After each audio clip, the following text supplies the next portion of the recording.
sur la recevabilité de l'appel à la forme.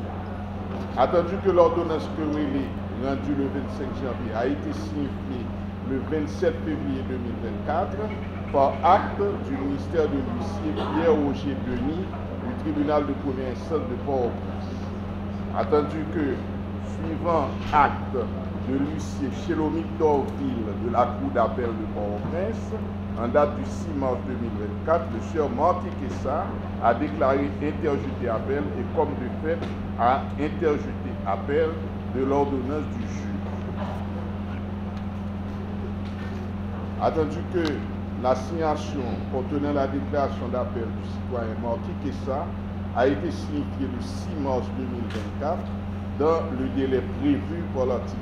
10 de la loi sur l'appel pénal. Par ces causes et motifs,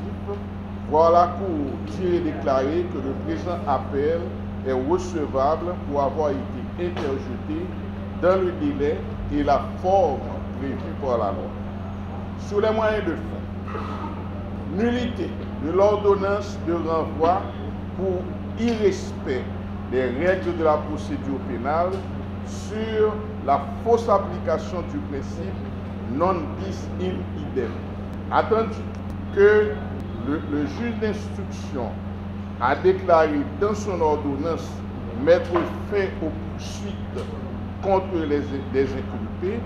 écroués sous son ordre, sans toutefois indiquer par quel moyen il a été dessaisi à l'égard de ces personnes. Qu'en le faisant,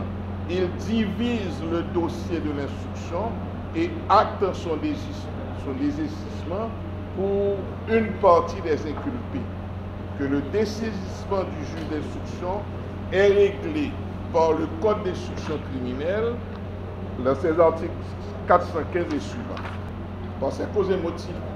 voir la Cour d'appel de Port-au-Prince dire que le juge d'instruction a déclaré que la plupart des inculpés détenus sous son mandat de dépôt sont déjà jugés et condamnés par une juridiction tierce inconnue pour les mêmes faits objet de l'instruction. Constatez que le premier juge a admis avoir divisé le dossier de l'information et les prévenus